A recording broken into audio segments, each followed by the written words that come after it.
Nous sommes au deuxième congrès international de toutes les médiations dans la ville d'Angers.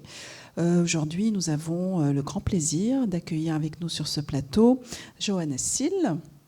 Vous êtes cofondateur de Conflit Cool. Quand le conflit peut être cool, vous allez nous expliquer comment est-ce possible. Vous êtes médiateur, avocat, ombudsman, comme on dit en Belgique. Vous allez nous expliquer aussi comment vous naviguez entre ces deux casquettes.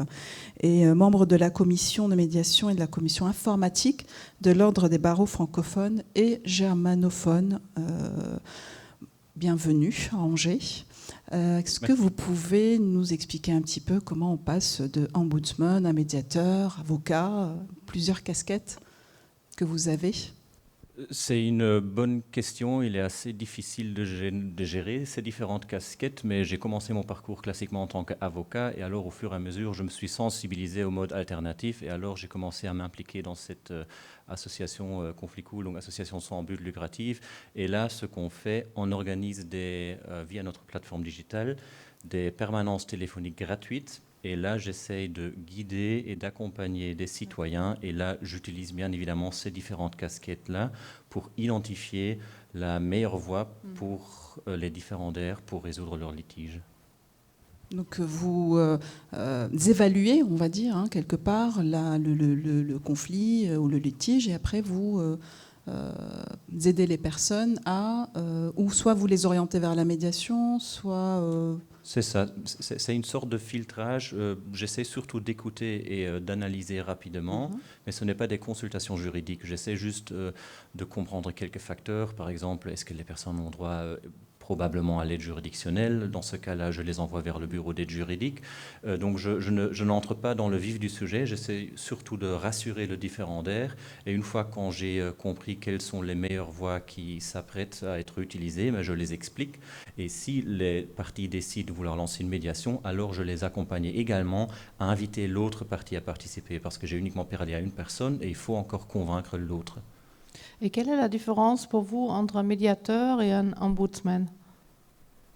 Donc, en Belgique, la médiation elle est protégée par la loi, c'est-à-dire que quand il y a un médiateur agréé qui intervient, généralement il signe un protocole de médiation, ce qui donne certaines protections, par exemple la confidentialité, on a ce caractère volontaire, etc. Et l'ombudsman, c'est surtout un service qui est accessible gratuitement, et l'ombudsman parfois a un rôle beaucoup plus actif. Donc, par exemple, quand j'interviens en tant qu'ombudsman local pour des litiges entre consommateurs et avocats, là j'ai le droit de formuler aussi activement des recommandations pour voir s'il n'y a pas moyen d'éviter que le dossier entre le consommateur et l'avocat finisse en justice.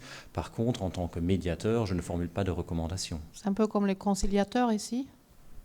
Oui, l'ombudsman, selon notre manière de voir, le rôle des ombudsman, c'est un conciliateur. Ok, donc c'est juste un terme qui est différent en Belgique et en France. Donc, en Belgique, ce qui est encore en dessus de ça, c'est en fait la conciliation judiciaire. Donc, chaque personne peut demander à un juge à ce qu'il invite l'autre partie à participer à une réunion de conciliation devant un juge également. Et cette réunion de conciliation est gratuite. Donc, c'est pour ça qu'on fait un tri très clair entre l'ombudsman et la conciliation, parce que la conciliation peut aussi passer par un juge. Quels sont, à la base, les litiges qui partent en médiation, par exemple, ou ceux qui vont partir en conciliation? Sur quoi vous vous basez? Quels sont les éléments à prendre en compte?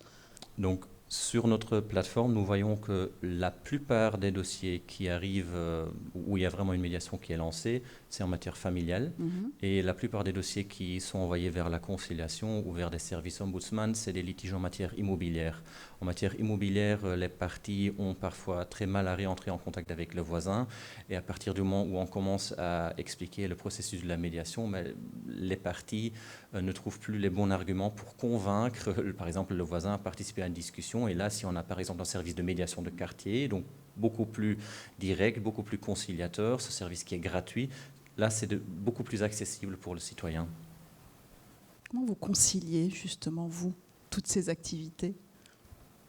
C'est juste une conviction qu'il faut s'y investir pour faire avancer la médiation dans sa totalité. Et notre approche, c'était de dire qu'il faut parler à beaucoup de personnes qui sont en conflit pour pouvoir générer plus de demandes en matière de médiation, parce qu'il est très difficile de cibler correctement des personnes qui savent déjà ce que c'est la médiation. Donc il faut vraiment faire un travail de sensibilisation. Et voilà, on a décidé avec quelques bénévoles, ça vaut la peine de s'y investir. Et est-ce que le fait qu'il y a plusieurs choix, je pense que c'est bien expliqué sur votre plateforme, est-ce que le fait qu'il y a plusieurs portes d'entrée, ça donne plus envie aux gens de venir et de frapper à la porte parce qu'ils se disent on peut nous aider, même si moi je ne sais pas que ce soit ombudsman, médiation, conciliation, mais apparemment il y a des portes, je frappe et je vois ce qu'ils me proposent. Oui. Donc c'est en effet le concept du one-stop shop. Donc on a une porte à laquelle on frappe et on a différentes manières dont on peut chercher ou trouver de l'aide.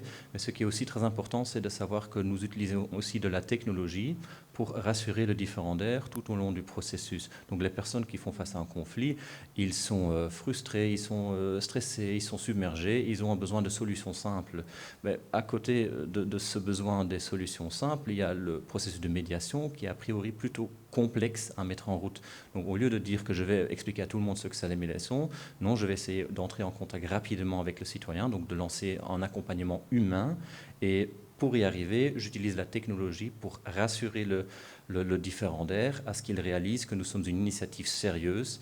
Et donc c'est en fait une interaction entre la technologie et aussi la solution qu'on offre, c'est-à-dire cette réunion globale gratuite qui aide à convaincre les différendaires qu'ils vont chercher et qu'ils vont trouver de l'aide sur la plateforme. Technologie, c'est-à-dire concrètement ? Concrètement, nous avons structuré le site web d'une manière que le différendaire doit toujours faire une action à la fois. Tout d'abord, on l'invite à répondre à une question, quelle est la matière? Ensuite, on demande quelle est la langue que vous parlez. Ensuite, on demande quelle est la région dans laquelle vous êtes actif pour lui inviter à interagir avec la plateforme, ce qui inspire de la confiance, ce qui fait qu'à la fin, il bloque rendez-vous pour parler à moi. Et ce que nous voyons, c'est que nous avons depuis janvier eu 3500 de visiteurs sur la plateforme et il y a 10% des gens qui bloquent ensuite rendez-vous. Donc ça, c'est un taux d'interaction énorme parce que nous sommes une très petite ASBL, nous ne sommes pas très bien connus, ce qui veut donc dire que la manière dont c'est structuré fait que les personnes nous font confiance et sont convaincus avant de bloquer rendez-vous qu'ils vont trouver des solutions dans le cadre de cette réunion-là et on demande aussi après quelle a été l'expérience des utilisateurs et on s'aperçoit qu'ils sont satisfaits de l'accompagnement. C'est une plateforme 100% digitale, d'après ce qu'on comprend. Et est-ce qu'à un moment donné, vous mettez une limite à justement cette intelligence artificielle, comme on l'appelle, et vous intervenez en présentiel et vous êtes en contact avec ces personnes-là?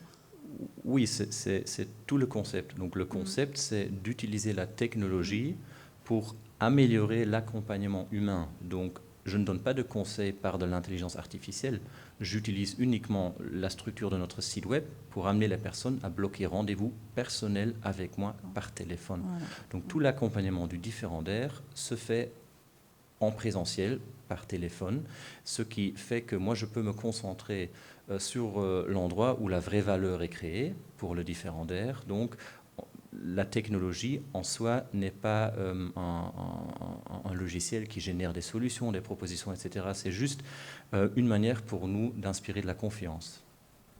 Et vous avez assisté ce matin à une table ronde éthique et intelligence artificielle avec la question intelligence artificielle, la fin de l'individu.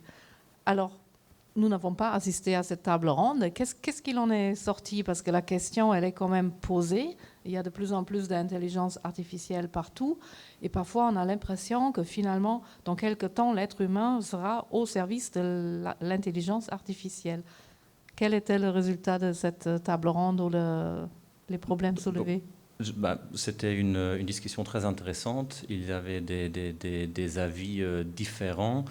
Et je pense qu'il est important d'aussi répondre à cette crainte sérieuse de la part des personnes parce que les intelligences artificielles deviennent de plus en plus performantes. Il faut bien se poser la question, quelle est la place de l'être humain dans tous ces débats-là?